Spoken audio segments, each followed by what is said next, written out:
Olá, está começando mais um episódio do nosso podcast 123 Agu, o podcast que estimula, incentiva você a começar, a recomeçar.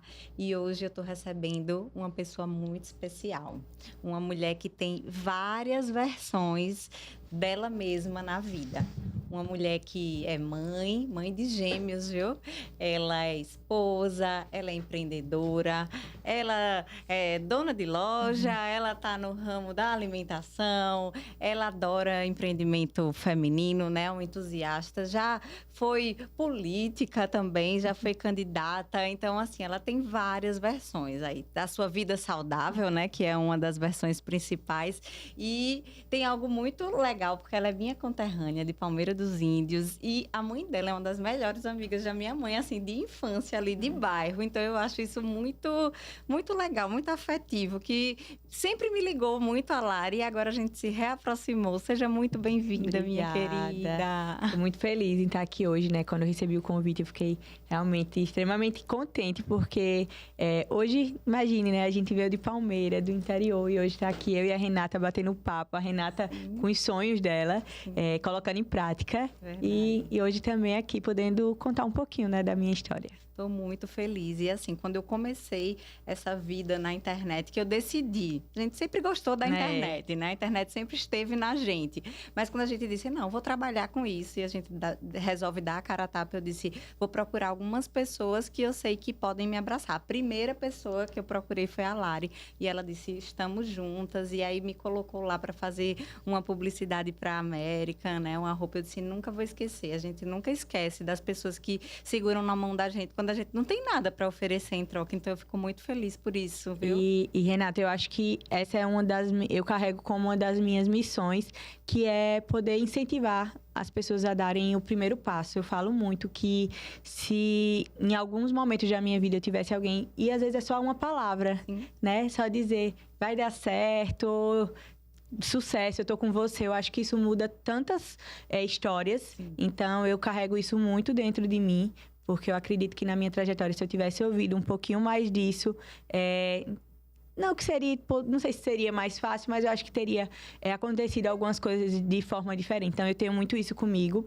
principalmente para mulheres, né? É algo que eu carrego dentro do meu coração como uma missão de incentivar as mulheres a poderem, assim, serem o que elas quiserem. Ah, que maravilha. Então, vamos começar? Vamos. Lari, hoje, se você pudesse se apresentar para as pessoas, se definir, tem um monte de gente que não lhe conhece, como você se apresentaria, Lari Canuto, hoje? Bom, meu nome é Larissa Canuto, mas eu amo, né, ser chamada de Lari Canuto. Mas para me definir é até um pouquinho difícil, porque eu sou, como você falou, sou múltiplas Larissas dentro de uma só.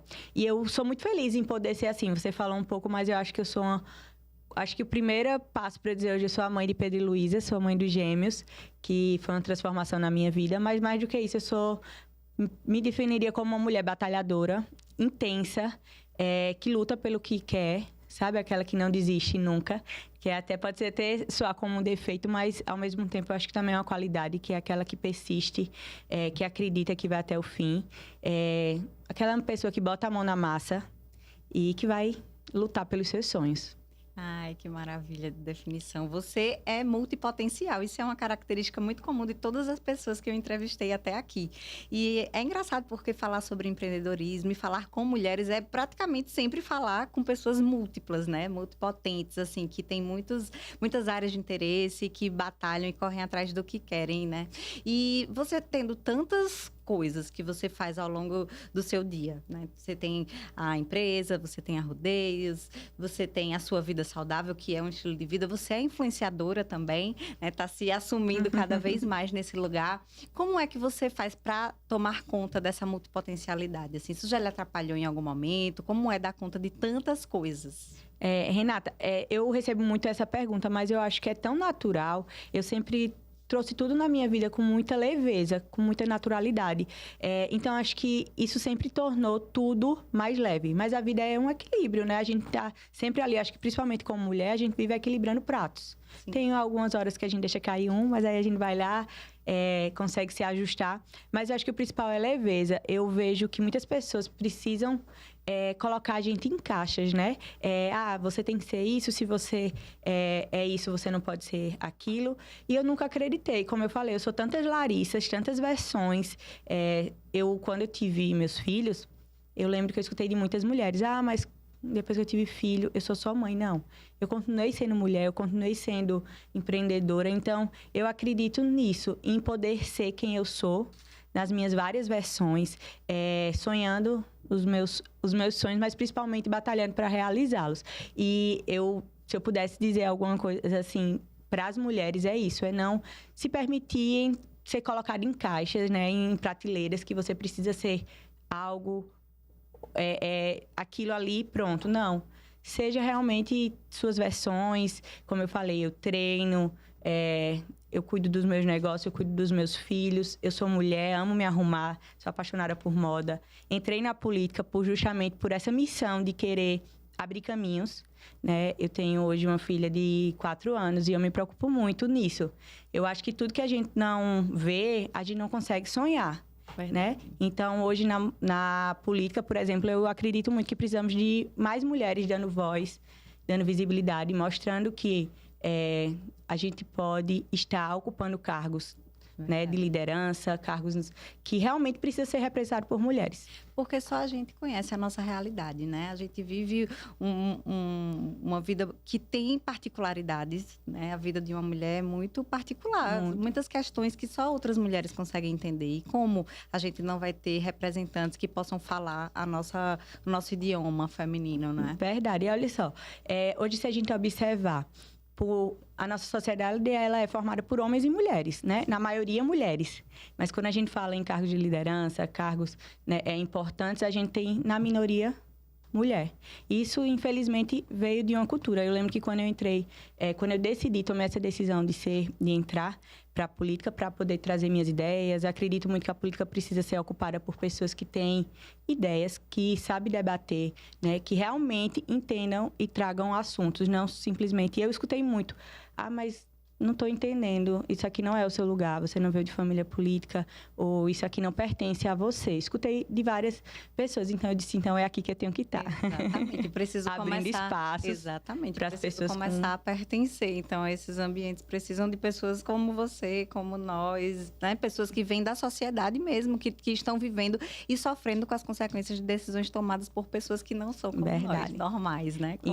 Inclusive, a gente vai fazer, assim, uma ação para você ver a importância de mulheres. E a primeira coisa que eu pensei foi em ter algo recreativo que a gente possa estar ali com as crianças. Por quê?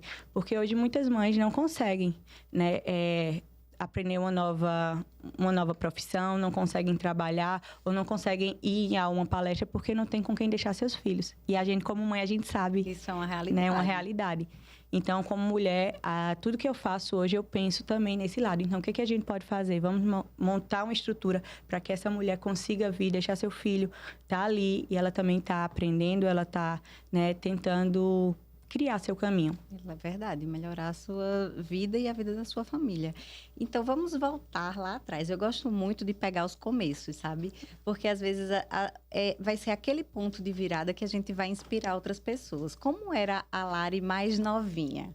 Né? Onde foi que surgiu esse mulherão, assim, que toma conta de si, de todos ao seu redor, que ilumina esses espaços por onde passa? Me conte aí, como foi a sua trajetória quando criança, adolescente? Eu acho que se fosse a minha mãe para me definir, ela iria me dizer teimosa. Eu sempre fui muito assim, se eu decidia algo, eu colocava o pé no chão e eu ia até o final. Tem, né, a sua parte boa, mas também tem os ônus, né? Mas eu sempre fui muito decidida. Então, se eu tomava uma decisão, eu ia até o final. E eu sempre sonhei muito em ser independente. E engraçado, a gente que vem do interior, você sabe que a gente não tem tantas oportunidades como hoje. Eu lembro que na minha época eu sonhava em sair de Palmeira para estudar. Imagina, primeiro que eu venho de Quebrangulo, né? Eu nasci em Palmeira, meu pai se mudou para colocar um negócio em Quebrangulo, no interior ainda menor. E aí já era normal, as pessoas na quinta série estudavam em Palmeira. Então, eu vinha todos os dias naqueles D20, né? Naqueles carros abertos. ia e voltava, e teve um tempo que eu ficava na casa da minha avó. Mas desde ali eu já decidi que eu precisava Não encontrar. queria ficar lá pra sempre. Não queria. E aí foi quando depois a gente se mudou, veio para Palmeira. E mais uma vez eu busquei, né, tentar sair dali. E foi quando eu passei em comunicação social em Maceió. Só que era uma faculdade que não era muito vista naquela época, né? Mas tem tudo a ver comigo. Imagine, meu pai na época com a minha mãe disse, não, você vai fazer o quê em Maceió? Aqui tá a sua família, enfim. Sendo paudada, né? Isso. E principalmente naquele tempo era muito mais difícil você sair para outra cidade. Muito. E então acho que minha mãe acho que fosse me definir, iria dizer que eu sou teimosa, mas nesse caso eles ganharam. Dessa vez, né? Dessa vez eles ganharam. E aí você sempre teve essas características, assim, de fazer várias coisas, essas habilidades de empreendedorismo na veia desde pequena? Me conte. Meu primeiro contato com o empreendedorismo foi vendendo Avon. Eu tenho um exemplo, né, que eu trago de força de mulher, que é a minha avó, que inclusive hoje está completando 81 anos. Ah, que linda. Vovó Sema. Que eu acho que você já sabe onde é que é a lojinha dela. Até hoje a voinha tem essa lojinha pequenininha de variedades. E eu cresci com aquela imagem de uma mulher forte que em tempos que a gente sabe que era mais complicado tomar decisões, onde os homens, né, tinham toda aquela questão de ser o provedor, de tomar sempre a última, né, ter sempre a decisão. A minha avó, ela ia em contramão, do seu jeitinho, mas ela tinha a loja dela, ela trabalhava. Então eu lembro muito disso como uma referência. E foi ali que eu vi voinha vendendo Avon. Eu disse, vovó, deixa eu vender. E aí eu me cadastrei e comecei a vender. Você tinha quantos anos? Acho que eu tinha uns 12 anos por aí. Que massa. E aí foi meu primeiro contato. E sonhando em ser independente, viu? E você era comunicativa já? Já, sempre fui. E sempre fui muito ligada ao esporte. Sim, isso era uma coisa que eu ia lhe perguntar. Assim, muito. Sempre teve. E competitiva, extremamente competitiva. Que massa. Você fazia qual esporte? Handebol, futsal. Pra você ter ideia, eu fazia ginástica rítmica. Assim, tudo, né? Tudo. E ainda quando teve uma época que começou o voleibol, eu também fazia. Só que eu era muito pequena. Mas assim, era futsal e handebol, que realmente ali eu me dedicava e participava de todos os campeonatos. Inclusive, tenho muitas medalhas. Fico muito feliz até hoje de guardar isso, porque o esporte, ele tá na minha veia desde muito jovem. Que bom, né? Então, ele lhe compõe mesmo, muito. né? Seu estilo de vida hoje tem tudo que você já carregava em você desde sempre. Muito também de família, né? Também você tem suas tias muito estudiosas, batalhadoras. Agora, engraçado, você falou isso. Meu pai, ele veio do esporte. E na minha casa, a única pessoa que ama esporte sou eu. Eu lembro que meu pai brincava e dizia... Meu Deus, quer dizer que eu nasci para ir ver minha filha jogar futebol e o meu filho não gosta. E ele ia ver, E lembro que depois a gente, um dia falando e mostrando as medalhas. Ele com as medalhas, né? O meu pai e eu. E ele disse, meu filho nunca gostou de futebol, meu irmão não gosta, minha irmã também não faz esporte. E eu fui a única que sou apaixonada, desde muito jovem. Muito competitiva e sempre estive no... Mas o esporte, ele ensina tanta coisa bacana pra gente. É verdade. A gente aprende muito com o esporte. E me diga uma coisa, Lari. E nessa época, né, de você adolescente, o que era que você queria fazer da vida? O que era que você imaginava? Você falou aí que você era sonhadora, que você queria independência, mas você sonhava com o quê, assim, pro seu futuro? Você acredita que se eu te contar que o meu sonho era ser atriz, eu sempre sonhei em estar em algum palco. Em poder. Então, a internet, ela me deu essa possibilidade de realizar esse sonho. Eu nunca sonhei em ser médica, como a maioria. Então, eu sempre sonhei com isso, em ter minha independência, sempre sonhei.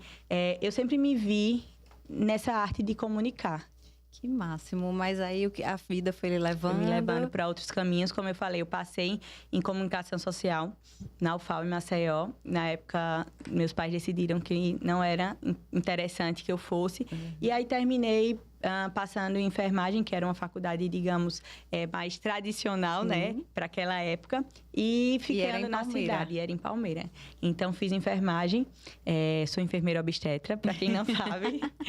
Mas nunca foi realmente a profissão que eu sonhei com isso. Tanto que eu não exerci a profissão. Terminou o caminho... Os meus caminhos também foram indo para o caminho do empreendedorismo, desde que eu terminei a faculdade. Sim, que aí você já se relacionava com o Jean na faculdade. Eu conheci o Jean fazia faculdade de Direito aqui, estudava com a minha prima.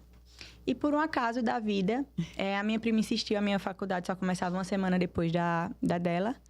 E ela insistiu para eu vir, porque uma amiga dela que dividia, né, o carro, não iria vir essa primeira semana e ela insistiu. E aí, quando eu cheguei, a gente já se conheceu e a gente tá junto até hoje. Já pensou? E aí, ele que começou também a praticar essa parte do empreendedorismo e você namorando, foi? Na verdade, assim, eu tenho um orgulho muito grande de contar a história do Jean, porque às vezes a gente não imagina, né? É verdade. E isso é algo que eu trago muito nas minhas redes, pra gente entender que cada um tem sua história. Sim. E que não é fácil, como às vezes a gente acha. Pra como ninguém. a gente vê hoje nas redes, tudo tão rápido, pessoas com 30 anos já chegando lá. E às vezes a gente se culpa por não ter chegado. Isso. Mas o Jean, pra você ter ideia, o Jean vem de uma família muito humilde, ele era garçom. Sim.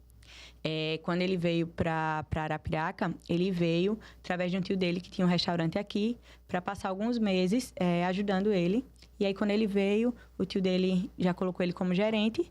E aí, de garçom, ele começou a trabalhar como gerente e não foi mais embora. E ficou. E aí, foi quando eu conheci o Jean. O Jean era gerente do Labareda na época. E logo depois, acho que pouco tempo, né? Ele ainda se mudou para Aracaju para trabalhar no outro restaurante, lá em Aracaju. E quando voltou, ele viu a oportunidade de ter o próprio negócio dele, né? E foi um passo, assim, gigante, eu diria, naquela época. Porque realmente ele não tinha como começar. Que eu acho que é a realidade da maioria dos empreendedores, né? Ele tinha cara, coragem, vontade, conhecimento. Ele sempre foi muito trabalhador e ele está nesse ramo desde os 9 anos de idade. O Jean começou sendo empacotador de supermercado, depois ajudando no tio no restaurante. E aí foi quando ele disse, saí, Labareda, e agora eu vou tentar começar. E recebemos, graças a Deus, assim, os tios deles doaram alguns pratos que não queriam mais, talheres, enfim, a gente começou o Tchê com doações, digamos Sim. assim, com tudo que a gente tinha naquele momento, mas com muita vontade e com muita coragem. E aí é onde entra aquilo que eu falei pra vocês, que muitas vezes é só uma palavra, e a gente ouviu muito. E aí você vai ficando acho que é até bom que amadurece você, né? Porque a gente escutou tanto, mas ali não tem tudo que foi colocado naquele ponto, não deu certo. Como é que você vai sair de um restaurante como Labareda para ir para dentro de um posto? Começar do zero. Para dentro de um posto, um lugar sem estrutura, enfim, não vai dar certo. E ouvimos de muitas pessoas conhecidas que não daria certo. E a gente montou o Tchê, um local bem simples, bem humilde, e a gente fazia fila. A gente tinha dias que, pra você ter ideia, tinha domingo que a gente não sabia mais o que fazer e ter fila na frente de um restaurante muito simples, muito humilde, onde a gente realmente botava a mão na massa. Eu terminei, né, como eu falei, estava terminando minha faculdade, já estava na época de estágio, e eu disse, painho, agora eu vou ajudar o Jean, ele está colocando esse restaurante, ele precisa da minha ajuda. E veio pra cá. Botei a mão na massa. Na época, eu servia a mesa, o Jean passava carne, eu ficava no caixa. Comecei ali quietinha, aprendendo as coisas, entendendo enxugando um pouco de tudo. os pratos, esterilizando material e aprendendo como funcionava. E é tão engraçado que a gente falava aqui no começo, né? O poder dos começos, de você simplesmente pegar o seu sonho e dizer, não, eu vou dizer agu pro meu sonho. Verdade. E eu vou começar do jeito que eu tiver. E depois, no meio do caminho, a gente vai se ajustando. Porque se a gente esperar uma condição ideal, ter todas as louças... Nunca chega. Pode ser que não chegue, Até né? porque hoje, quando eu olho pro cenário, a gente tá sempre querendo começar outra coisa. E ainda assim não tá pronto, não tá perfeito. Nunca tá ideal. Então, o cenário perfeito eu acho que é o que a gente tem. Exato. Né? E se você tem a decisão de realmente fazer o seu sonho acontecer, porque muita gente diz assim, mas vai dar certo. Não, a gente tem que fazer dar certo.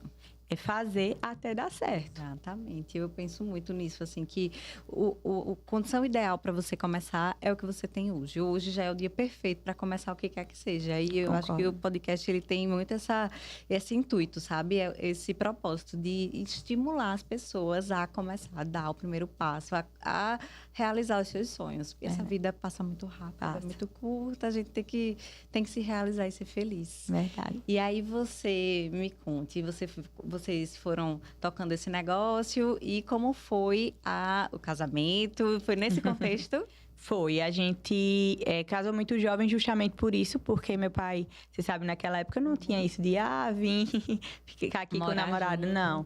E aí meu pai disse, ei, vamos resolver isso porque não tá dando certo, você tá ficando muito tempo lá.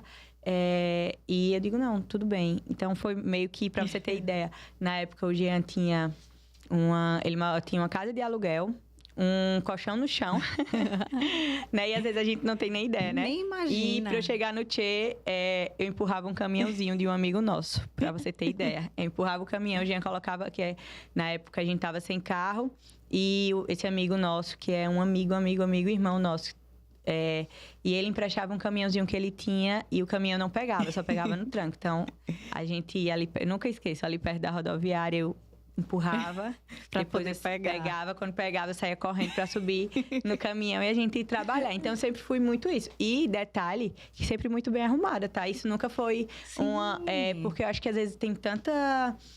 como é que eu posso falar? A gente ainda tem essas questões com se vestir, exatamente. Né? Então eu trabalhava num lugar simples, sem ar-condicionado, mas se você chegasse no Tchê, eu ia estar extremamente arrumada, porque isso sempre foi algo que eu sempre gostei. Gostou, sou apaixonada por criança, moda desde adolescente. E sempre gostei de ser diferente. Sim. Nunca gostei de nada igual. Sabe essa moda que todo mundo tá repetindo? Tendência, né? Não, eu sempre vou em contramão, porque eu sempre gostei de ter o meu jeito de ser. Usar o vestir como uma forma de se comunicar, de expressar mesmo a sua personalidade, né? Eu também gosto disso, olha. O ato de se vestir, eu falo muito, que é uma forma de se expressar. É de dizer assim, quem sou eu?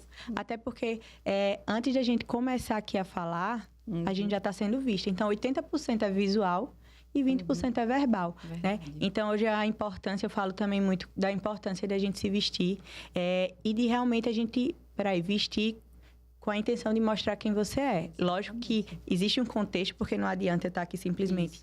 de blazer, mostrando autoridade, e quando eu abrir a boca, eu não saber do que eu tô falando. Exatamente. É um contexto, mas a sua imagem, ela conta muito. Eu falo sempre que é assim, se vista mal, que as pessoas vão prestar atenção na sua roupa. Se vista bem, as pessoas vão prestar atenção em você. É verdade. Faz todo sentido, realmente. E me conte sua história com a internet. Nesse contexto todo de Tchê, como foi que começou? Olha, será que... Eu sempre, como eu falei, eu sempre fui tão apaixonada, mas sempre fui muito paudada. Então, eu comecei a fazer minhas fotos lá no Tchê. Eu não sei se você lembra dos sneakers, que era aqueles tênis de salto. Então, eu sempre fui muito antenada na moda. E eu lembro que eu ia trabalhar com uma leg, um sneaker, tipo um blazer, no Tchê, viu? Com um colazão, que era daquela época do colazão. E eu fazia todas as minhas fotos. A gente morava numa casa simples, que eu até tenho essas fotos guardadas. Sim. Era um espelhinho que eu peguei, pra você ver, eu sempre fui muito ousada. Eu peguei um quarto, eu digo, não tem um closet, mas vai ter esse quarto. Então, montei simplesinho com um espelho, com as araras. E ali eu fazia do meu jeito... então, tinha minhas fotos no espelho, que naquela época era muito look do dia na foto no espelho. Era mostrando esse jeito diferente de me vestir. E mesmo no Tchê, como eu falei pra vocês, eu tava sempre com a moda junto de mim. Então, a moda, ela me abraçou. Ali eu abracei um sonho do Jean. Sim. Mas a moda era sempre o que pulsou muito dentro de mim. Era o que era a sua característica dentro desse contexto que ainda não era 100% seu. Você estava ali sendo participante, Verdade, né? Mas eu sempre tive algo muito... que é aprender a ser a melhor no que eu estou fazendo. Então, mesmo que ali não era, né, eu estava no Tchê, ali não era o que eu queria para mim, mas se eu estava ali naquele momento, eu precisava ser a melhor. Então, se eu fosse a caixa, eu tinha que ser a melhor, eu tinha que aprender a ser mais rápida, aprender a passar troco. Se eu estava trabalhando com carne, então eu precisava saber quais os cortes de carne, porque o Jean nasceu nisso, eu não. Isso. Então, eu ia para dentro. Nosso churrasqueiro, para você ter ideia, a gente tem... O Hélio, acho que está há 16 anos com a gente. Ele hoje está na Rodeios. E ele me ensinava, eu ia aprender a espetar coração, eu ia aprender o que era uma maminha, o que era uma picanha, porque se aquilo ali era o meu momento, eu precisava ser a melhor. Perfeito. Né? Então, eu tenho muito isso comigo e eu sempre quis botar a mão na massa e entender. Então, eu sempre brinquei muito que eu recebia várias gorjetas, inclusive, gente. Eu atendia tão bem e eu sempre passei isso muito para os meninos que trabalhavam lá, os garçons. Eu digo, olha, vocês estão vendo? Eu não sou garçonete. Mas quando eu me proponho fazer algo, eu sou a melhor. De cabeça. Então, eu recebi hoje gorjeta. E vocês? Isso é a profissão de vocês. Então, deem o melhor de vocês. Se não é o que vocês querem pra vida, enquanto vocês estão aqui, vocês têm que dar. Exatamente. Né? Vistam a camisa, mostrem o melhor que vocês têm pra mostrar. Então, sempre fui muito isso. E eu recebia inúmeras gorjetas no Tchê. Mas também já passei muitas coisas que a gente vê o quanto, muitas vezes, as pessoas que estão ali servindo não são vistas, né? É verdade. Então, eu tenho um cuidado muito grande. E eu sempre tive essa... E depois que eu vim também pro outro lado, eu entendi o quanto a gente precisa... respeitar quem está ali, atendendo abrindo uma porta, atendendo sua mesa, né? Em todos os espaços. E a gente exercer várias atividades, fazer várias funções e se aperfeiçoar em várias coisas, ainda que não vão ser o que a gente vai fazer para o resto da vida, traz repertório para a gente. Muito. Né? Repertório, a gente aprende a lidar com outras coisas que a gente nem imaginaria e a fazer bem outras coisas. E assim, às vezes a gente pensa, para que isso vai me servir na vida? Né? Isso aqui eu estou perdendo tempo no meu amor. Não. Isso não vai embora. Quando você muda de profissão, isso sempre se agrega na bagagem da sua vida. Você vai se tornar uma pessoa com tanto contexto, sabe? Uma pessoa tão gostosa de sentar e bater um papo, porque você vai ter tanto conteúdo, né? Isso é muito importante. E, Renata, até pegando assim o gancho, eu lembro que a moda, ela sempre fez tão parte de mim, que a moda, ela sempre, de alguma forma, ela agregou na minha vida. Então, essa minha visão mais estética, eu levava para um restaurante muito simples, então eu chegava e dizia, não, a gente tem que mudar isso. Não, peraí, a gente não tem condição de reformar, mas a gente tem condição de dá uma cara, vamos fazer assim. Peraí, o buffet, o que é que a gente tem hoje? Então, eu sempre fui muito de estar buscando o que é que a gente poderia trazer de melhor, de diferente, mesmo com as possibilidades que a gente tinha. Você levava por onde quer que você passe. Porque o simples, ele também pode ser. É uma virtude grande dos multipotencialistas, né? Eles conseguem agregar em todos os espaços por onde eles passam. Isso é muito legal. E me conte como foi o processo, então, da gravidez. Eu acho que tem a gravidez, a loja, tá tudo muito conectado, né? Para falar a verdade, eu acho que a minha gestação, ela prova mais uma característica minha, que é a de não desistir, né? Eu falei lá atrás que se fosse para me definir, eu diria o quanto eu sou persistente, né? E quando eu decido uma coisa, eu bato o pé e vou até o fim. E na minha gestação não foi diferente. Eu passei 8 anos, né, tentando. E quando a gente descobriu, o Jean é azospérmico, ele não tinha nenhum espermatozoide, a gente fez inúmeros exames e fizemos a primeira FIV, que é um processo bem doloroso. Para vocês terem ideia, assim, é um processo realmente doloroso no sentido... emocional. Não só emocional, porque envolve muita coisa. Sim. Imagina um casal que estava ali batalhando, recém começando, sem ter muito como se sustentar, né? Sem recurso. Então, a gente investiu tudo que a gente não tinha nesse sonho. E você termina também... hoje eu entendo, porque hoje eu tenho maturidade, mas na época eu não entendia, porque o Jean dizia, se não der certo, pegue suas coisas e vá embora. Então, imagina. Mas hoje eu entendo que para ele também era muito difícil saber que ele poderia não realizar um sonho, né? Então, naquele meio daquele processo, a gente, infelizmente, teve o desprazer de encontrar um médico que, assim, foi um charlatão, que foi essa primeira FIV que a gente fez. Ele brincou realmente com a gente, depois a gente descobriu que não foi só com a gente. Tem vários e vários casos de ele foi acusado e, na época, ele tirou tudo o que a gente tinha, que era o sonho, era a condição que a gente tinha, que a gente nem tinha, e a gente investiu tudo naquilo. E ele sempre usando o nosso emocional. Enfim, depois a gente descobriu todos os procedimentos, você tem ideia, ele fez dentro de um consultório dele. Procedimentos que são feitos em centro cirúrgico. Em hospital com todo, então a gente poderia ter passado alguma coisa piores, e que livrados, né? Por conta desse processo eu quase morri mais na frente. Não sei se eu já lhe contei essa história. Não. Eu fiz esse procedimento, como eu contei o Jean, que tinha essa questão, e ele me passou uma medicação, digamos, como receita de bolo, que a maioria das vezes a mulher que tem alguma questão. Na época eu muito jovem, não tinha nenhum problema. E ele me passou uma receita de bolo. O que ele passava para as outras, ele passou. E eu lembro que na época ele passou 4 canetinhas, que é para crescimento de estimular a ovulação e crescimento ovariano. E na época, acho que quando eu tomei a segunda, me deu já hiperestímulo. Eu já estava ovulando demais. E quando ele fez a ultrassom, ele mesmo se assustou e disse, meu Deus, para tudo, vamos tomar agora a medicação para parar. E eu preciso você 15 dias deitada, sem fazer esforço, porque corre o risco de você romper o seu ovário. Meu Deus. Imagina só. Já pensou que responsabilidade? Não, foi uma responsabilidade muito grande. E aí, depois que a gente passou por isso, que foi feito toda ainda a punção, a gente foi até o final. Hoje eu entendo que realmente não tinha embrião, mas na época ele ainda tentou, né, ludibriar a gente, dizendo que tinha. Mas não deu certo. E aí, pronto. E aí, com alguns meses mais na frente, eu acordei com uma dor sem sentir as pernas.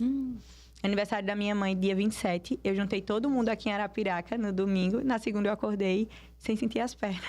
Digo, meu Deus, eu acho que foi para me despedir. Aqui? Não, já tinha voltado. E quando a Renata, né, a minha sócia, me levou no hospital, a minha barriga começou a distender.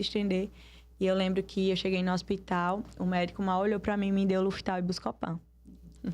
E disse, então, pode ir para casa. E graças a uma enfermeira, que foi um super profissional, porque nisso começaram a ligar para os meus pais, porque viram que eu não sentia as pernas, a minha barriga distendendo. Quando os meus pais chegaram junto com a minha irmã, a enfermeira disse, olha, tira ela daqui, ela já está há muito tempo.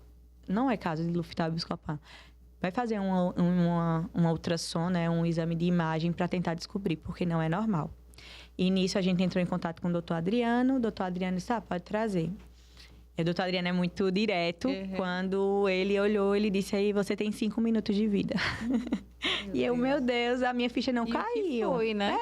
Mas... Não, você tem 5 minutos, eu não vou lhe dar 10, porque não tem 10. Você já tá com hemorragia interna, seu ovário rompeu. Por conta de um óvulo, ficou preso, né? Sim. E todos os meses ele ia ali... Não sabia lá. Enchendo de sangue. Até o momento que ele rompeu, é assintomático. Então, você só descobre já quando já tá... Sim. Né? Então, rompeu, tive hemorragia interna. Por isso que a minha barriga estava distendendo. Sim. E eu lembro que ele disse, a única pessoa que vai realmente fazer a cirurgia, porque eu tô dizendo que sem fazer exame, vai ser o Dr. Christian. Procurem ele onde ele estiver. Não dá tempo de fazer exame. Eu lembro que meu pai me pegou no colo, atravessou a rua pro regional e disse, e agora? E a minha irmã disse, agora é atrás do Dr. Christian. E aí começaram a tentar ligar, encontrar o número, né? Eu não tinha tanta... como eu tenho conhecimento hoje na cidade, né? Então a gente começou a tentar descobrir quem era o Dr. Christian. E quando a gente encontrou, ele foi realmente um anjo que realmente ele exerce a profissão que ele escolheu. E eu lembro que eu fiquei muito... Porque ligaram e ele disse, eu não tô de plantão hoje, mas eu tô no estacionamento que eu acabei de dar alta para um paciente, eu tava indo embora. Eu tô voltando aí? Ele já pensou. Não, então, acho que é tudo porque tem Deus também, né? Tem seu Deus, seu porque tem o seu também. propósito.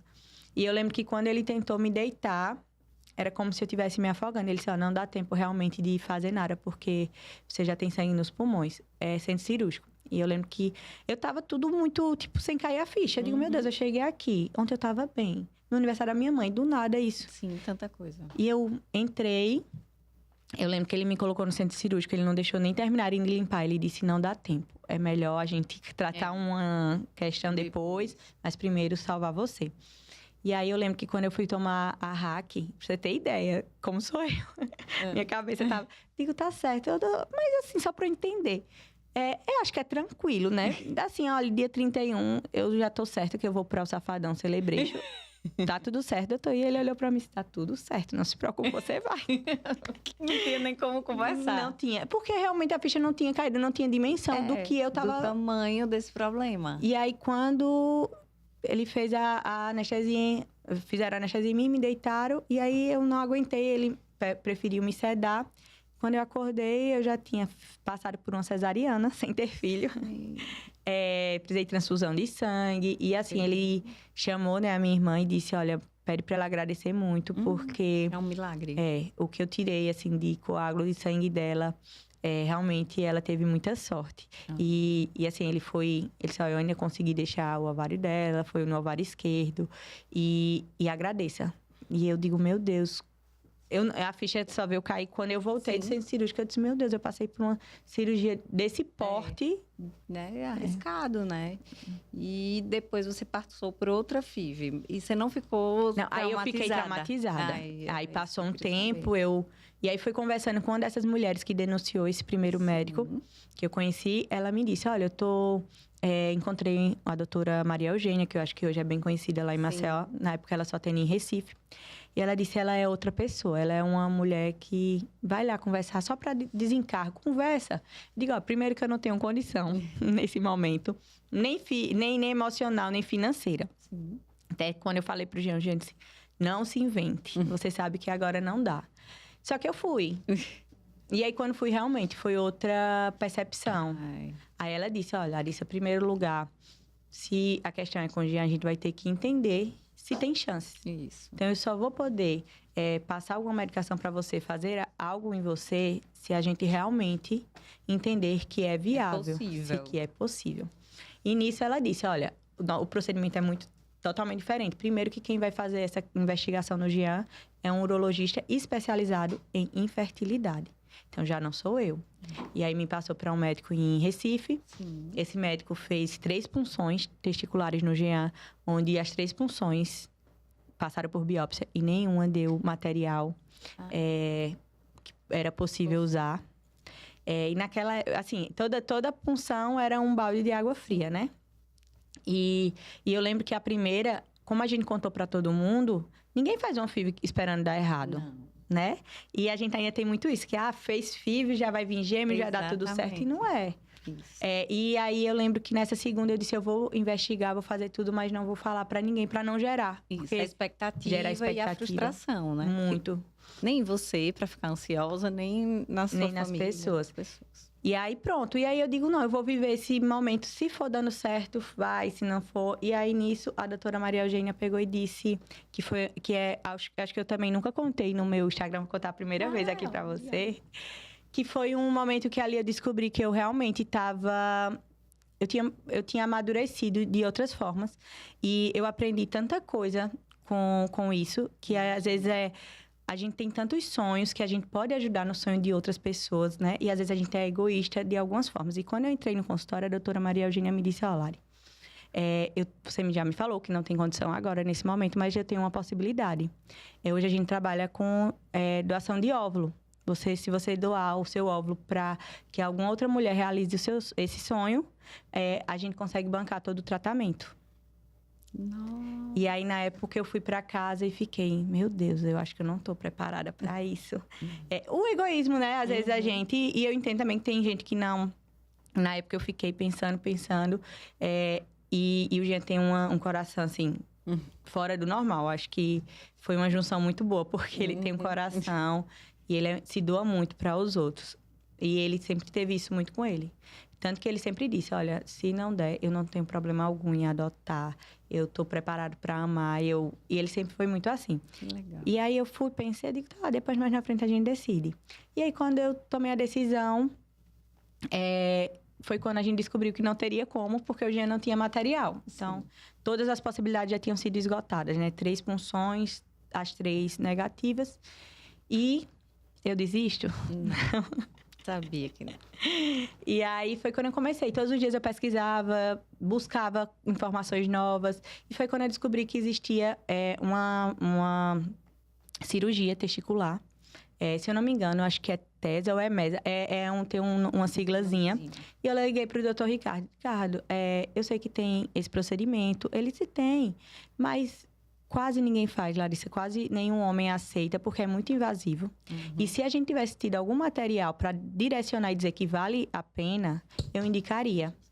E eu lembro que eu ri e disse, mas o Jean aceita, sem nem ter falado com ele. E ele disse, ele aceita. Eu disse, aceita, já tá tudo certo, vamos marcar. E aí decidi fazer. E o Jean veio comigo, né? O Jean também, ele abraça muito as minhas ideias. Né? E a gente resolveu. Então, fizemos tudo escondido, sem ninguém saber. Fomos para Recife, só eu e ele. E aí, o detalhe. Lembra que lá atrás a doutora Maria Eugênia disse que só poderia me preparar se a gente visse que tinha alguma coisa válida? Sim. E aí, ela disse, infelizmente, nesse caso, a gente precisa lhe preparar de qualquer maneira. Porque se for encontrada alguma coisa, é muito imaturo, não pode ser congelado. Já tem que ser direto... Implantado. Feito o embrião, né? Então, não pode. Você vai ter que dar um tiro no escuro e arriscar. Eu digo, vamos. Então, tomei toda a medicação de novo.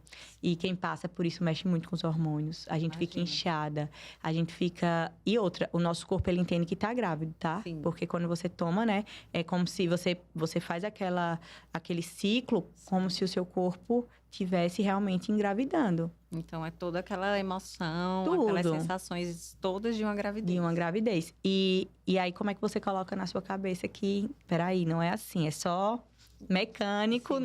não estou... E eu sei que fomos para Recife. E quando eu cheguei lá, eu fui para um hospital, o Jean foi para outro, a gente sem acompanhante, sem ninguém.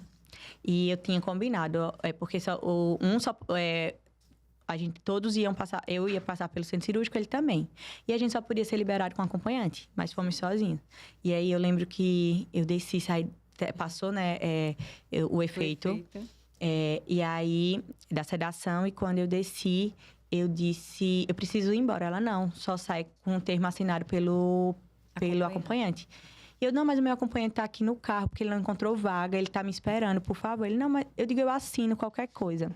E isso porque já estavam me ligando do hospital do Jean, que a dele era uma cirurgia muito mais séria. Uhum. E ele tava no centro cirúrgico, no corredorzinho, e só saía de lá se tivesse alguém. E você, a operada ia ser... E eu fui, consegui convencer, eu tenho um poder de persuasão, graças a Deus, muito bom. Vendedora. E aí consegui. E aí fui encontrar o Jean no outro hospital. E quando ele entrou no quarto, que ele começou a voltar, ele passou muito mal. Ele desmaiou, precisaram segurar ele. Assim, foi um caos. Ele disse... E ali ele disse que viu a morte. Mas foi uma cirurgia testicular. Enfim, fizemos tudo que tinha que ser feito e saímos de lá assim. Agora... Pegando a Deus. Seja o que, né? E eu lembro que quando me ligaram para dizer que tinham 8 embriões, tinham se formado. E aí é um processo, né? Porque depois disso, vão amadurecendo para saber se realmente eles chegam no estágio realmente de poder ser utilizados. Sim. E aí eu lembro que quando disseram, meu Deus, eu tinha 8 embriões, tipo assim... É uma felicidade. E não tinha espermatozoide, viu? Aí os nossos filhos foram feitos de células precursoras de espermatozoides. Realmente, ele não tinha o espermatozoide mesmo, mas com as células bem maturas conseguiram, né? A medicina, Deus, tudo. Exatamente. E aí, a gente já ficou muito feliz. E aí, passou, quando chegou no estágio final, ele disse, olha, dos 8, só ficaram 4. Foram congelados, mas a gente tem um procedimento, uma norma que não pode ser colocados. Precisa passar 1 ano congelados. Tá certo, eu tava muito tranquila. Vivendo. Mas você tava confiante? Olha, dessa vez, sabe quando você jogou pro universo? Não quer colocar no coração, não queria. Então, eu joguei. Pronto, não tem que botar vamos agora. Vamos fazer do jeito que tiver que ser feito. E tanto que eu demorei, depois eu acho que passou bem mais de 1 ano. Quando eu decidi colocar, foi nessa. Eu vou colocar, se der certo, deu. Tipo assim, sem nenhuma expectativa. E eu lembro que quando eu fiz o primeiro exame, até hoje eu fiz, lembro como hoje, no banheiro da academia. Eu tava em uma das minhas melhores fases, treinando muito, num corpo que eu queria. E... eu fiz o exame, me arrepiou até agora de falar. E assim, era pra fazer, digamos, na outra semana. Sim. Eu sou muito agoniada, né? Não esperei e fiz. Mas quando eu fiz, já aparecia o segundo tracinho. Eu disse, meu Deus. E aí, quando eu fiz o beta, né? Que eu mandei pra minha médica, pra doutora Maria Eugênia, ela disse, não acredito que você fez, faltando 1 semana da data que eu lhe falei. Ela disse, Larissa, mas... Se ainda falta 1 semana pro que eu lhe pedi e já tá dobrado, são 2. Eu digo, sério? E aí foi a maior felicidade. Quando eu contei pro Jean, o Jean não acreditava, né? Ave Maria, imagino, viu? Deve ter sido... Foi muito. Um momento muito especial, né? Pra família toda. Muito. Porque realmente foi a prova do amor de Deus, né? Sim. Algo que... já tinha sido colocado como que realmente... Uma impossibilidade. A gente veio logo com os 2 amores da nossa... saudáveis. E nesse contexto de uma vida de muito trabalho, né? Muito. De muito esforço, dedicação no que vocês vinham fazendo e construindo.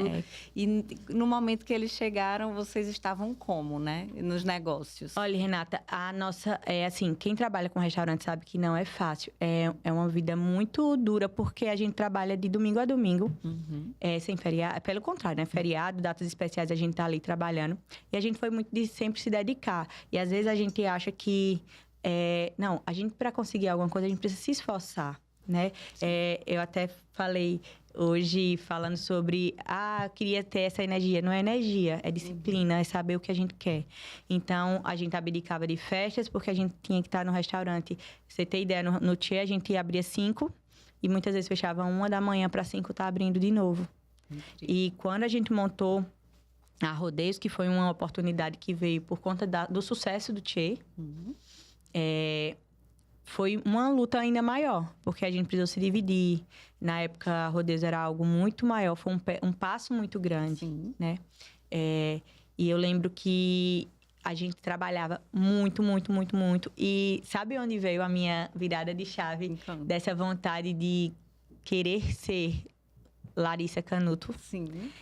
Na verdade, eu acho que eu sempre tive isso, mas o empreendedorismo, ele me trouxe, assim, sabe? Na cara, o quanto a gente vive numa sociedade machista, o quanto mulher à frente de negócios ainda é muito difícil. Você precisa quebrar barreiras, você precisa, muitas vezes, ser rude. Você precisa realmente ir lá Se e dar a impor, cara, a né? tapa e se impor. Então, eu lembro que eu estava, né, lá, eu e Jean, como sócios, mas mesmo assim, eu não era vista. Então, fazia evento até 4, 5 horas da manhã, o contratante disse, manda os parabéns pro Jean, diga ele que foi ótimo. Eu digo, obrigada, pode deixar. Ou se não, chegava um fornecedor e dizia, não, só trato com o Jean. Aí chegava um contratante, não, mas cadê o Jean? E isso, aquilo ali me incomodava. Chegava, imagina, a gente trabalha num ramo que é muito masculino, né? Sim. Muito garçom, muito...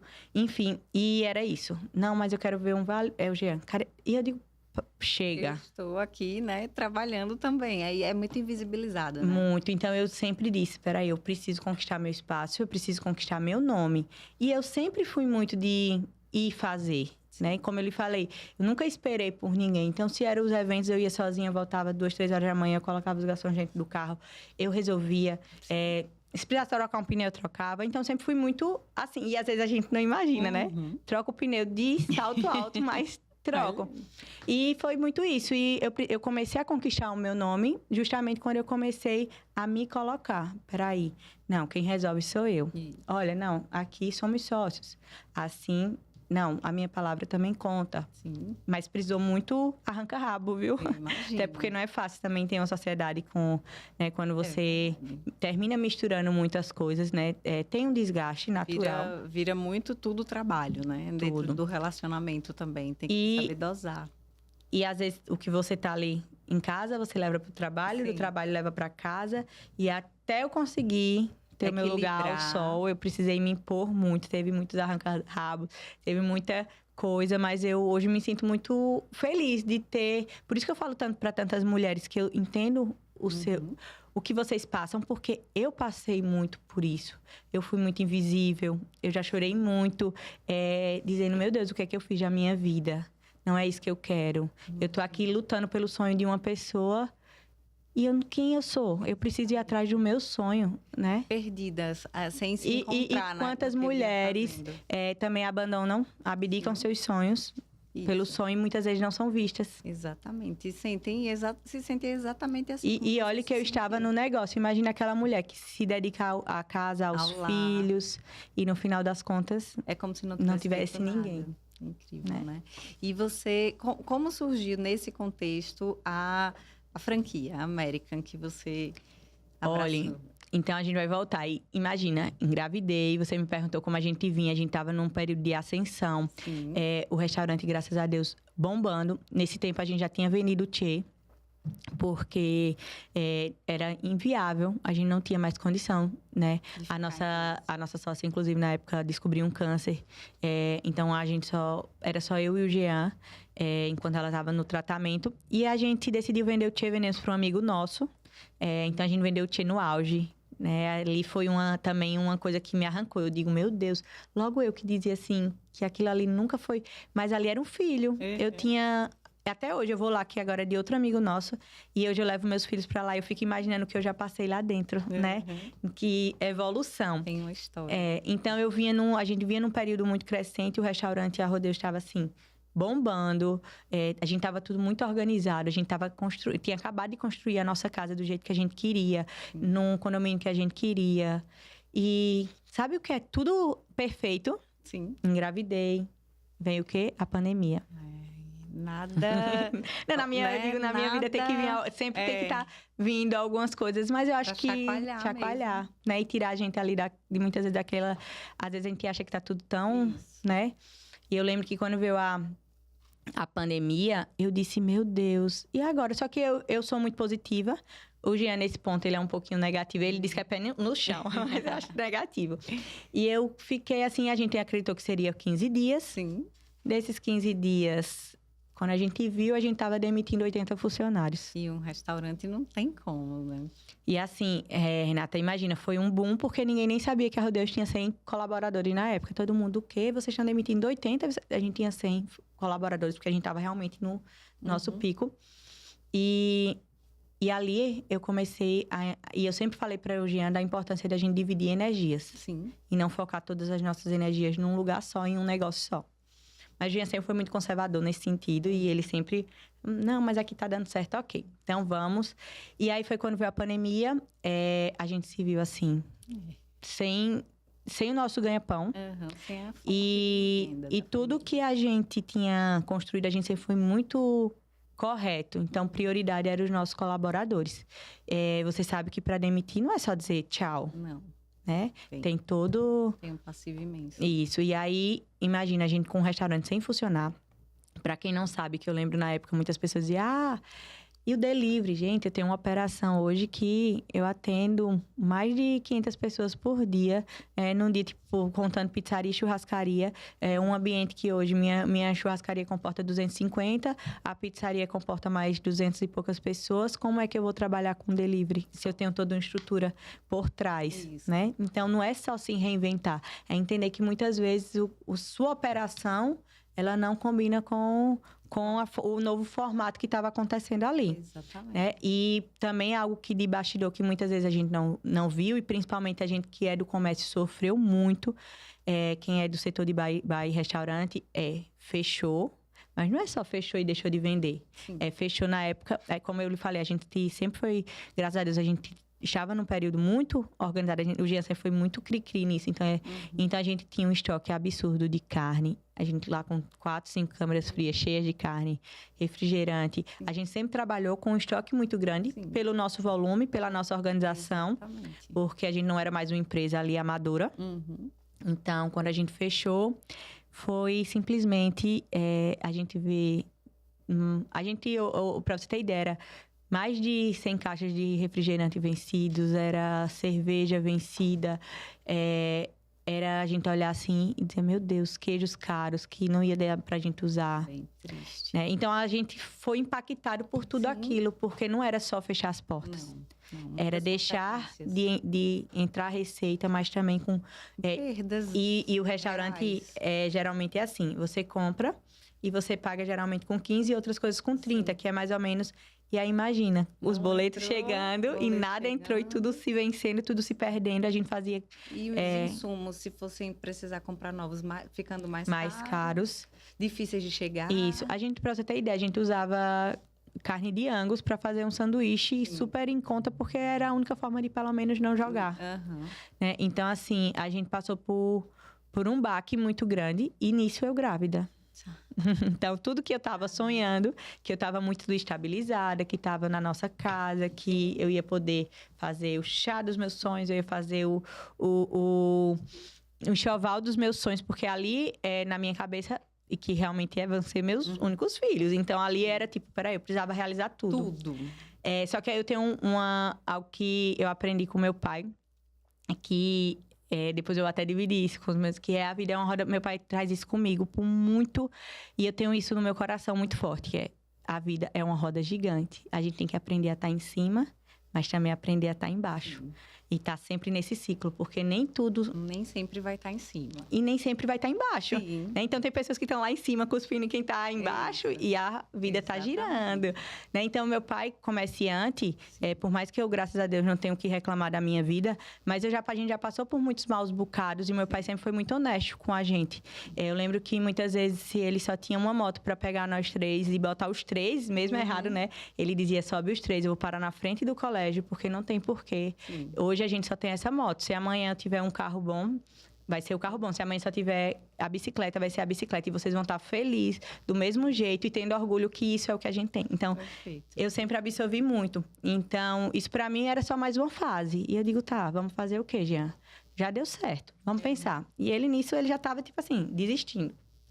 Eu lembro que ele deitou numa cama Se reinventar. por uma semana e ele não saía. Ai, meu Deus. Imagina, assim, eu entendo também ele, porque uma pessoa que veio, era garçom, conseguiu conquistar. E do nada tá vendo, assim, tudo desmoronando. E não tem essa mentalidade multipotencialista que faz várias coisas. Ele é especialista, né? Ele nasceu para aquilo e faz aquilo E ele faz é muito bem isso mesmo, aquilo. né? E aí eu lembro que eu disse, não, vamos botar o delivery meio-dia. Ele, eu vou fazer o quê? Que não vou fazer nada, que isso não vai dar, não tem... Eu digo, mas pelo menos a gente vai estar se mexendo, vai estar trabalhando. Então, bora, vamos fazer. Eu faço uma coisa, a Renata faz, você faz outra, a gente vai. E nisso foi uma forma da gente se movimentar no sentido de não ficar em casa, senão a gente ia enlouquecer. Então, a gente começou a ir para o restaurante, a gente começou a tentar focar nesse delivery. Era muito pouco, era assim, não dava 15... 20 almoços, não dava. Enfim, à noite era pizzaria e a gente tentando ali se mexer. Então, a gente todos os dias ia para rodeios, aquilo ali me cortava o coração, porque era ver aquele lugar enorme, fechado. Teve o dia que quando eu falo me arrepio, a gente demitindo os funcionários e a gente sempre deu tudo que a gente podia. Então, a gente tinha como prioridade eles. Então, era tentar entender o que a gente poderia fazer para trazer cesta básica. Então, o restaurante se movimentou e se mobilizou em também cuidar daqueles, né? Aquelas pessoas que também iam ficar numa situação desamparados. Pior do que vocês, né? Sim. E aí, a gente começou a pensar nisso. E aí, veio, para você ter ideia, para você ver como a minha vida, ela tá sempre... uma roda gigante. E também, assim, por isso que eu sou essas várias Larissas, mas tudo conecta. Então, nessa época, eu comecei a encabeçar um movimento. Vamos pra frente, vamos chamar os vereadores, a gente precisa resolver, a gente precisa mostrar aqui em Arapiraca que o setor de bares e restaurantes está prejudicado. E tem muita gente, porque na época eles fecharam um decreto sem Arapiraca ainda precisar, eles fecharam por Maceió. Sim. Tanto que porque Arapiraca foi tão prejudicada? Porque a gente fechou antes do que era e só abrimos depois. Sim. Então, a gente teve um período muito maior do que os demais lugares. Sim. E aí foi quando eu comecei a encabeçar e eu lembro que eu fiz reunião, comecei a chamar o pessoal de academia, que no caso era meu. Eu digo, vamos fazer uma reunião, vamos trazer, vamos mostrar para as autoridades que aqui não só sou eu e o Jean, não só sou eu e a Renata, são 100 famílias que dependem e quantos outros de vocês. E aí comecei a fazer esse movimento. E foi uma das minhas revoltas, viu? Foi a pandemia, foi quando eu reuni os vereadores na Rodeios e que eu comecei a escutar. E na época, eu lembro que quando eu escutei uma pessoa falando, mas vou fazer o quê? É um problema. Quando eu disse, meu Deus, não. Já pensou quem está tomando conta das nossas vidas? Aí eu disse, num Jean, momento não, tão e eu difícil falei da isso. humanidade. E eu falei isso pro Jean, eu disse, Jean, será que são esses os nossos representantes? A gente vai recorrer a quem como cidadão? Exato. Não tem, não tinha. E aí eu entendi na pele a necessidade e a importância de a gente saber bem quem a gente coloca. Sim. Porque na hora que a gente precisa ser representado, a gente vai precisar de pessoas competentes. Pessoas que tenham noção do que pode ser feito. Isso. E não simplesmente... Que saibam gerir crises globais, né? Isso, como e não uma que pandemia, simplesmente por exemplo. lavem as mãos e digam, não temos... Mas a gente tem que... Que nem sabem o que fazer, né? Às vezes são bem... E assim, tudo era muito novo, mas quando você tá ali como um gestor, você precisa encontrar ideias e soluções. Espera aí. E ouvir as pessoas, né? Ouvir. As pessoas, às vezes, as pessoas que estão sofrendo com aquilo trazem a solução, E né? isso Só precisa estar aberto. Eu lembro que os músicos foram muito afetados e não foram vistos, né? Porque imagina, se bar e restaurante não funcionava, Sim. como onde é que os músicos iam tocar? Se não tinha show. Então, também foi uma classe muito afetada e ninguém via, ninguém olhava para essa turma, né? Do setor de evento, principalmente buffet, imagina o prejuízo.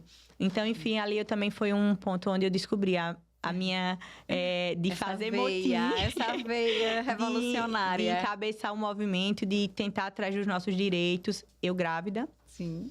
E olha a bagunça. E nisso tudo foi quando surgiu a ideia da América. Sim. A América, eu já era cliente. E aí surgiu a ideia, né? Perguntaram se eu queria conversar e eu digo, vou. E aí foi quando eu disse, Jean, é a minha... combina demais comigo. Sim. Eu tô nessa vida mais saudável, enfim. Eu, Jean, Larissa, como? A gente não tá tendo como comprar nenhum enxoval dos nossos filhos. E eu digo, mas a gente vai dar um jeito. Mas você acredita no negócio? Eu acredito. Mas eu não sei como dá pra fazer. E eu lembro, né, é algo que eu tenho muito comigo, de não me preocupar com, assim, sabe? Tem pessoas que muitas vezes se vê ali sem poder comprar o melhor enxoval. E eu sempre fui muito tranquila. Eu disse, meus filhos vão nascer do jeito que vão nascer. Então, eu lembro que a minha irmã, na época, ela disse, não, eu dou de presente os berços. O meu irmão disse, eu dou o carrinho. Aí mãe e pai disse, não se preocupe que a gente vai mandar fazer cortina, lençolzinho, essas coisas, isso tudo eu vou fazer. Então, eu e o Jean, faltando 15 dias para os meninos nascerem. Você vê com a minha tranquilidade, viu? Eu grávida de gêmeos, com barrigão. 15 dias, a gente disse, vamos ali, vamos fazer o básico. E vai dar certo. E a loja você abriu, você estava com quantos meses? Eu assumi a loja, eu tinha no dia 1º de setembro. Sim. No dia 10 de setembro, eu tive meus filhos. Eu trabalhei até meia-noite do dia 9. E fui ter os meninos 10 horas no dia 10, 2 horas da tarde, tranquila. Tinha já pensando como eu iria voltar. Por quê? A América eu comecei na cara e na coragem, com simplesmente, como a gente fala, né, no interior, com a palavra. Só na palavra. Eu realmente comprei a loja na palavra, comprei, assim, com, graças a Deus, credibilidade, que a gente construiu em Arapiraca. Então, eu comprei a loja na palavra. E eu não tinha mais outra... É como qualquer empresário, né? A gente só tem um plano A. Não tem como não dar certo, tem que dar certo. Fazer até dar certo, como você disse. E a América, né, que é uma loja do Universo Saudável, se conectava já com você pelo seu estilo de vida. Eu acho que tudo na sua vida vem muito do seu ser, né? Do que você é.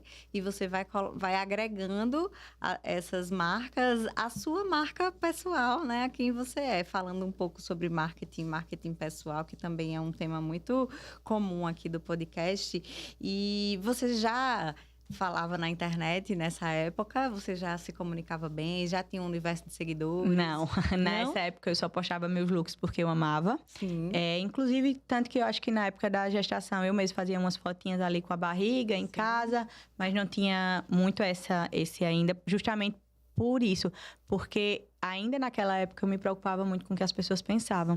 Então, esse meu amor pela internet, por me comunicar, ainda era muito pautado pelo que as pessoas achavam.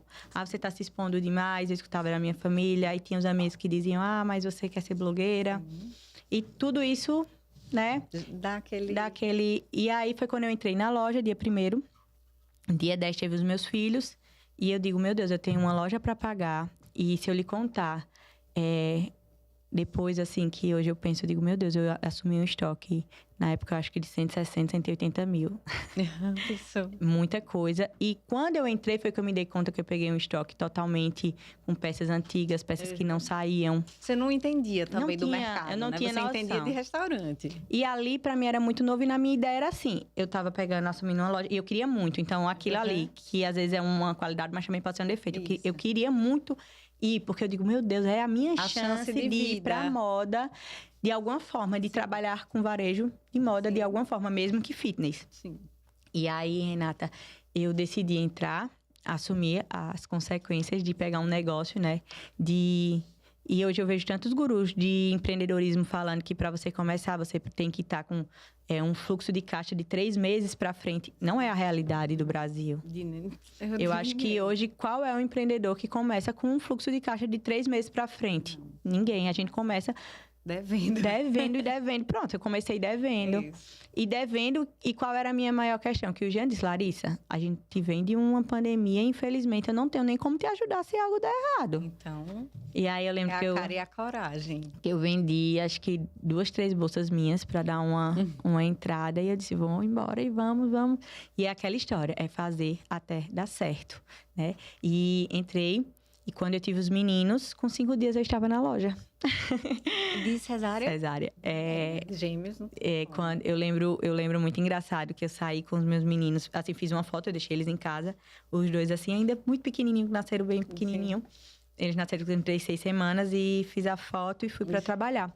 E aí quando eu cheguei, eu disse, qual é o meu maior diferencial? Que isso eu trago muito para quem me segue. Sim. O seu maior diferencial é ser você. Então, explore isso. Então, qual era o meu maior diferencial? Amar moda. E o que é que eu poderia trazer para aquele universo? Meu amor por comunicação, meu amor por moda. E quando eu entrei, que me deparei com aquele estoque, eu disse, meu Deus, o que eu fiz da minha vida? Eu tenho que vender isso. Eu tenho que vender isso.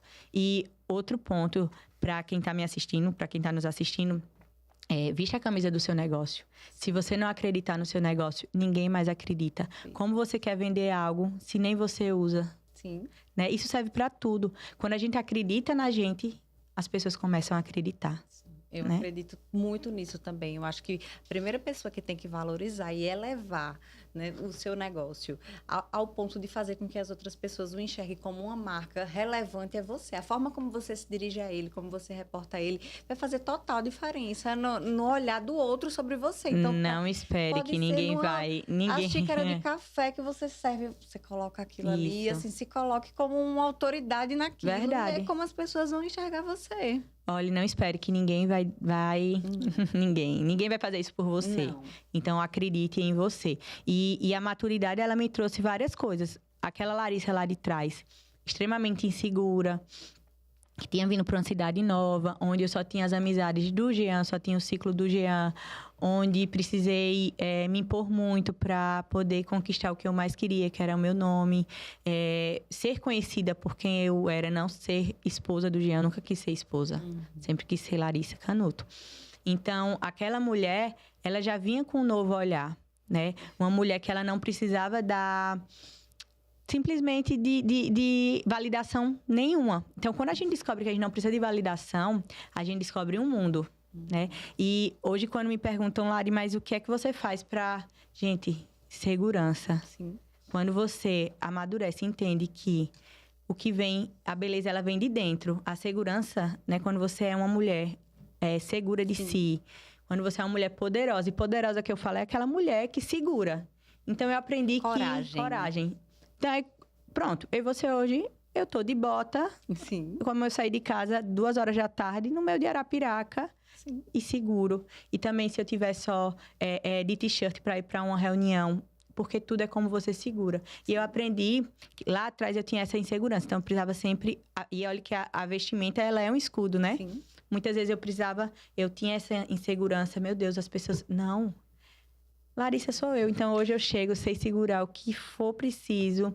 Então, é isso. É você acreditar em você. E foi isso que me fez, graças a Deus, ter tido tanto sucesso, sabe? Sim. Nesse sentido de ter chegado numa loja onde não era tão conhecida aqui em Arapiraca. Muitas vezes ela estava muito nichada no público. Sim. E poder expandir para o público onde não era pessoas tão fitness. Isso. Imagina, eu vinha de uma gestação de gêmeos. Exatamente. E para você ter ideia, desde o dia 1º de setembro, eu só usei América. Eu lembro que tenho até foto, eu de barrigão já para ter, com um jeans, salto, atendendo de máscara. Sim. E uma regata masculina, que ficava assim, a barriga bem imensa. E aquela regata. E desde aquele dia, eu só usei a América. Então, eu tive meus filhos com 5 dias. Eu tenho as fotos, eu voltando para trabalhar com essas blusas. Em todos os meus versários dos meninos. O que é que eu podia fazer?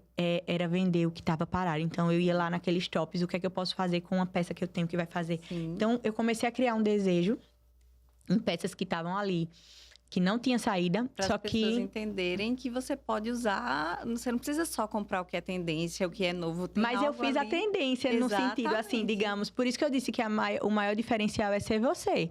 Porque qual era o meu diferencial? Era gostar de moda, era poder ditar tendências, Sim, né? Poder, de alguma forma, inspirar as pessoas. perfeito. E aí foi quando eu disse, eu preciso ir e agora não tô nem aí, vou ser blogueira. Se quem for para chamar de blogueira, serei. pode chamar. E aí foi quando eu comecei a fazer provador, Sim.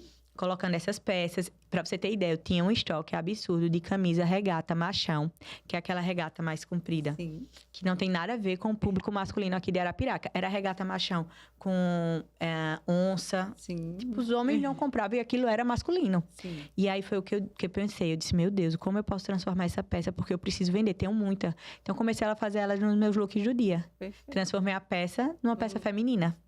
E a peça esgotou. Todo mundo dizia, Lari, aquela camisa não tem mais. E eu, meu Deus do céu. Tá dando certo. Tá dando certo. Comecei a colocar... Imagina, eu lembro que eu, recém-parida, usando, tinha uns biquínis lá que estavam parados, eu com um chapéu, uma bolsa de palha. E assim, os biquínis eram muito esportivos, digamos assim. Mas eu trazia pra essa minha pegada mais fashionista, digamos assim. Comecei a fazer provador e eu lembro que os amigos de Jean diziam, eita, tá virando? Eu digo, tô. Inclusive, se quiser o meu arroba, é caro. E comecei a levar isso como muita tranquilidade e muita certeza do que eu queria fazer, né? Perfeito. Porque eu acho que é muito engraçado. A gente pode fazer tudo por uma pessoa, menos fazer ela querer. Então, eu sempre quis muito as minhas coisas. Então, quando você tem... essa característica. né? Quando você tem... Sim. A palavra é que você tem tesão no que você faz, né? E não você adianta. paga o preço. Paga. Né? E eu pago. Quando a gente quer, a gente paga o preço. A gente é consequente, né? A gente vai e diz, não, E muitas vezes encaro isso o aqui. preço é caro, Sim. mas eu pago. E eu acho que a maternidade traz essa coragem também, né? A coragem vem muito dessa maternidade, assim, essa virada de chave do amadurecimento de, não, isso aqui, eu sou completa aqui, eu vou meter a cara e vou fazer acontecer, não vou retroceder, não devo mais satisfação a ninguém. E hoje você sabe que como mãe, eu pelo menos a minha maior preocupação hoje eu sou um espelho dos meus filhos. Sim. E o que é que eu quero? Eu quero deixar um legado para eles, eu tenho esse desejo, quero que eles saibam que a mãe deles sempre lutou pelo que quis, que as coisas eu deixo isso muito claro para eles. Eles não têm 4 anos, mas as coisas não caem do céu. Exatamente. Para mim e para o seu pai sempre foi tudo muito suado, muito batalhado. E a gente se orgulha disso. E a gente recomeça quantas vezes for necessário. Porque eu nunca tive esse problema em recomeçar. Né? Tem pessoas que têm um problema de... Não, recomeçar, isso é diário nas nossas vidas, em tantas coisas. E eu tô sempre disposta. Nem um dia é igual ao outro, né? A gente tá recomeçando todos os dias. E quem vive do comércio, principalmente. Exatamente. Tem que ter esse jogo de cintura. E também tem a Lari, né? A sua Lari marca, que é o seu xodó, que eu acho que é o resumo de toda essa minha trajetória, né? De toda essa história, de lá da Lari adolescente, da Lari que começou a empreender vendendo Avon e que sempre gostou de moda e que era atleta. Enfim, acho que vem de lá, passou acho que todo esse meu DNA. Sim. E o engraçado, Renata, é que se eu for olhar, a gente comentou mais no início que comece com o que você tem, né? Lá, como eu falei, a América eu comecei sem nenhum capital, com a cara e com a coragem, enfrentando meus medos de ir para as redes sociais, de falar, né? De assumir, de pagar o preço e principalmente usando o que eu tinha. Então, ali naquele momento, eu só tinha eu. E eu abusava o Jean muitas vezes, porque ele nunca gostou de aparecer, nunca fez foto, nunca falou. Mas imagina, chegava uma campanha de Natal. Não, Jean, vamos fazer uma foto caseira. Juro a você, a gente fazia uma fotinho caseira com celular. E eu mandava botar um outdoor na cidade. Perfeito. Então, eu sempre usei o que eu tinha. E o que eu tinha, muitas vezes, era muito pouco. Sim. Mas é você fazer com o que você tem.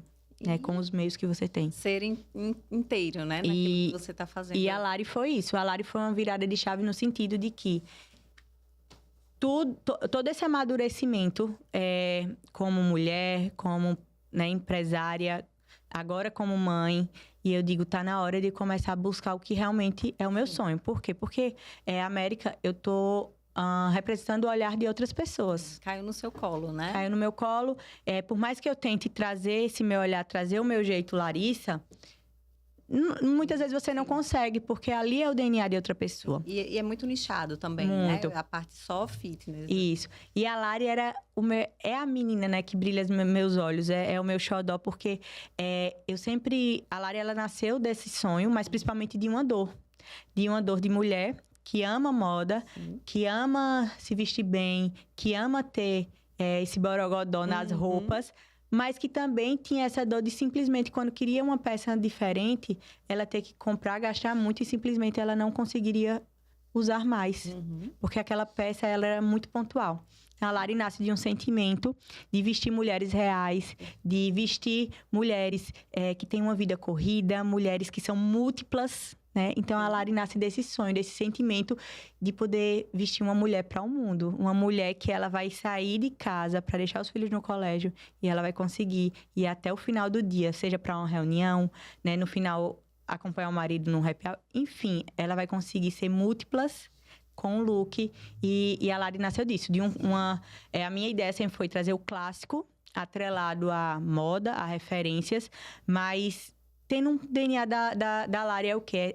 São peças femininas. Sim. Né? Hoje eu posso até falar do nosso vestido, o vestido Olivia. É um vestido que, digamos assim, que poderia ter tudo para ser simples. Sim. Mas ele vem com as mangas, né, mais bufantes, que traz... Ao mesmo ar que traz esse ar mais princesa, mais feminino, ele também dá uma presença. Isso, e tem a cinturinha, né, que marca. Que marca. Tem um toque sensual também, Também né? tem muito. A Lari tem muito isso na persona dela. Tem muito essa... um sexy, sabe? Que na medida certa. Porque eu acho que... carrego muito isso. Eu acho que, como eu falei, não só na minha vida, mas no meu estilo, eu sou um pouco de cada coisa. Sou, muitas vezes, um pouco mais sexy, mais séria. Sou clássica, daqui um pouco sou fashionista, né? E por isso que eu acho que a gente não precisa se encaixar em prateleiras. A gente pode ser...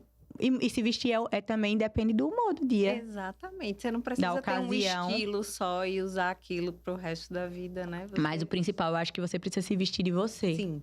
Né? Perfeito. Porque muitas vezes a gente acompanha tantas tendências. Mas agora eu só posso usar blazer para apresentar.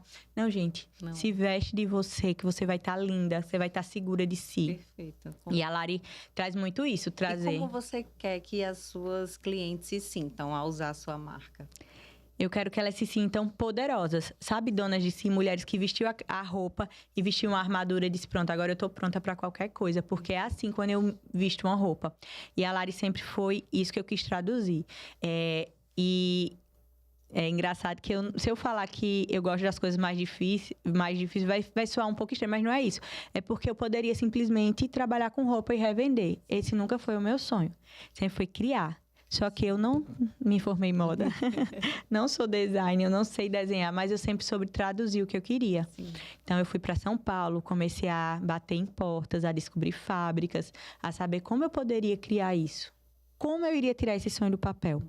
E é engraçado que se eu puxo na memória lá atrás, era eu numa salinha que eu tenho lá na América, que eu comecei com t-shirts. Inclusive, essa daqui que eu vim, que é a LC, é um clássico da marca. Foi uma das primeiras t-shirts que a gente lançou. Foi um sucesso.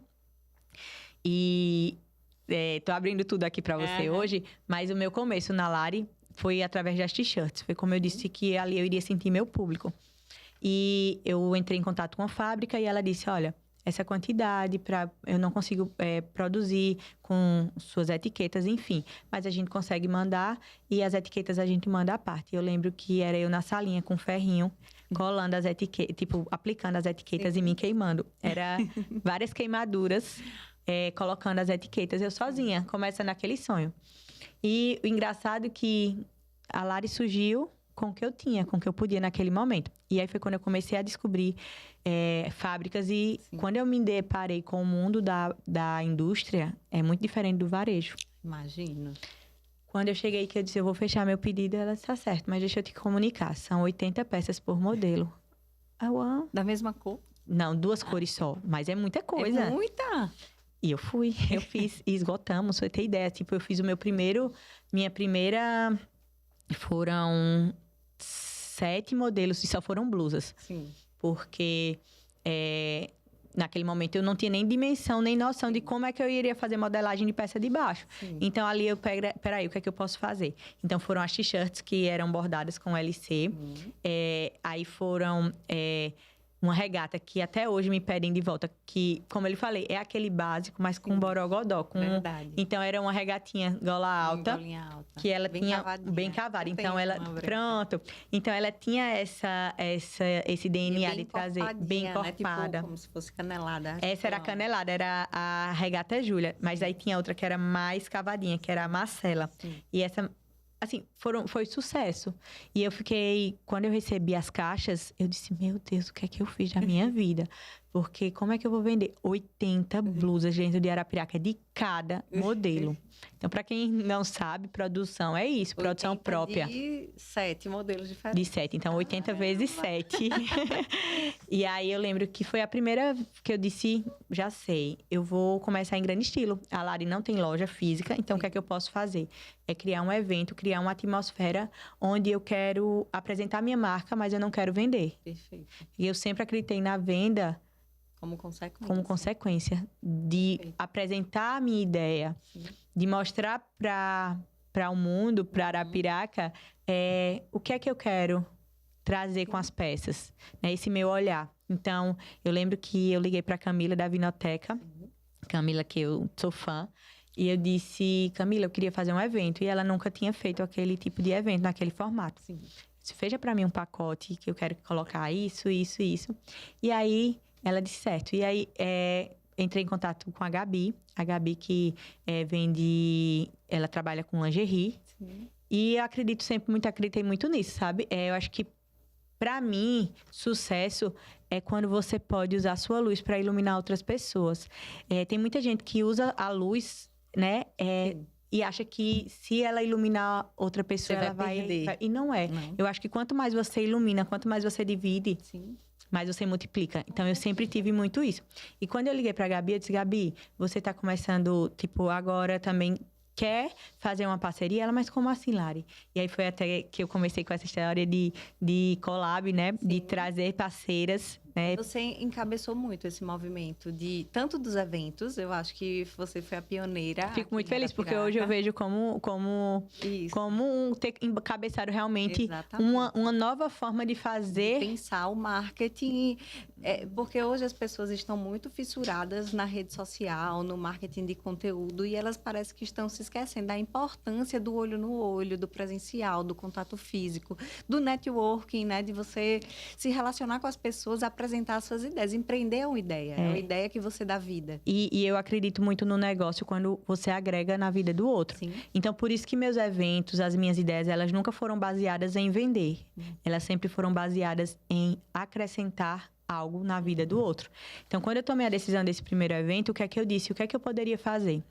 Eu tenho um curso também de personal stylist, em varejo de luxo. Eu fui sempre em busca de inovação, mas também de entender o mercado. Sim. Então, estou sempre nesse movimento. Na verdade, a palavra, acho que movimento me define muito. Sim. E aí, eu fui com a Jaque, que foi uma das pessoas que fiz curso com ela. Eu disse, Jaque, quanto seria para eu te contratar para você fazer um evento em Arapiraca, assim, assim, assim? Ela, Lari, você quer que fale da sua... Eu digo, não, eu não quero vender nada. Eu quero que você faça com que essa noite seja especial. Para todas as mulheres que saiam de lá, elas saiam entendendo um pouco desse meu amor por moda e o seu também. E aí, nisso... a gente veio para... A gente fez o nosso primeiro evento, eu trouxe a Jaque, e a gente fez um evento, a coisa mais linda, onde realmente a gente não vendeu, a gente falou sobre moda. A moda, desde o princípio, como sempre foi expressão, né? E aquelas mulheres saíram dali encantadas com o evento, e aí foi gerando esse movimento. E eu nunca gostei, lembra que eu disse que eu nunca gostei de nada igual? Então, o movimento começou a vir, eu digo, peraí, como a gente pode modificar? Então, vamos trazer outras ideias, vamos trazer isso. São sempre diferentes esses movimentos que você encabeça. Eu estou muito feliz pela nossa conversa. Eu gosto de trazer esses começos, sabe? Porque as pessoas, elas...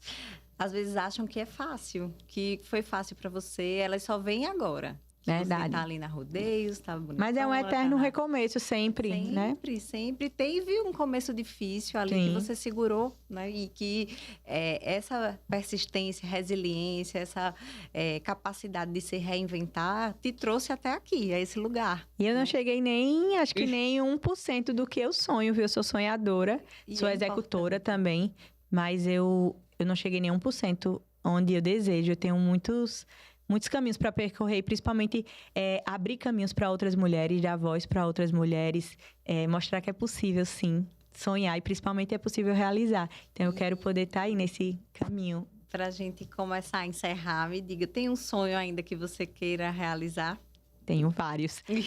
Mas eu acho que um dos meus maiores sonhos é esse, é poder abrir caminhos para outras mulheres, mostrar que, sim, nós temos capacidade, porque, infelizmente, a gente precisa estar todo momento mostrando a nossa capacidade. Então, se eu pudesse dizer que eu tenho um sonho, esse sonho é abrir caminhos para outras mulheres, movimentar, mostrar que é possível realizar e, principalmente, dar voz e vez. Né? Dizer assim, que aquela menininha que saiu lá de Palmeira, do interior, sim, ela tá abrindo espaço, abrindo caminho para que outras mulheres só precisem caminhar. Conquistou o seu espaço muito bem, né? Se torna aí uma referência de moda, faz com que as pessoas comprem de você, sigam a tendência que você lança no seu estilo. Então, eu queria te parabenizar, te agradecer, Lari, por esse papo que agradeço. Tão rico. Para mim, passou em 5 minutos. Eu passaria horas conversando com vocês. E assim, como eu falei, vai vir aí muitas coisas, muitos sonhos ainda para realizar e novos recomeços, né? E que a gente nunca perca essa vontade e principalmente entenda que tem momentos que é preciso recalcular a rota. Não quer dizer que é recalcular. Mas não desistir, né? Recalcular. Você gravou um vídeo que falava sobre isso, sobre essa expansão, né? E eu acho que quanto mais a gente amadurece, mais vem coisas novas pra gente crescer. A vida, acho que eu fiquei até... A vida às vezes leva você para caminhos que você não espera. E tem muitos momentos que, até comentei no vídeo, que ela lhe expulsa de lugares que a gente não entende, mas que em muitos momentos é necessário para virar a chave.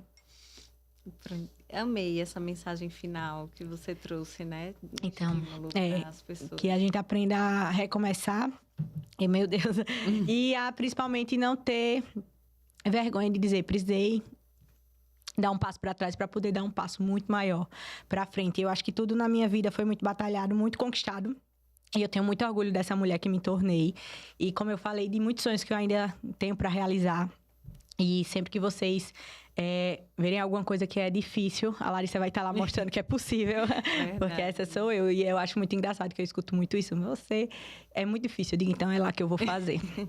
Né? Que bom. Muito obrigada pelo papo. Eu que agradeço. Muito rico. Eu acredito que as pessoas foram muito agraciadas pela sua história, que traz muita verdade, muita coragem e muita realização, muita execução. Eu acho que tem gente que está se levantando agora dizendo, não, pois eu vou fazer também. Porque traz essa vontade na gente de fazer, acreditando com essa positividade de que pode dar certo. Se a gente faz com vontade, com coragem, com coração, a chance de dar certo é muito grande.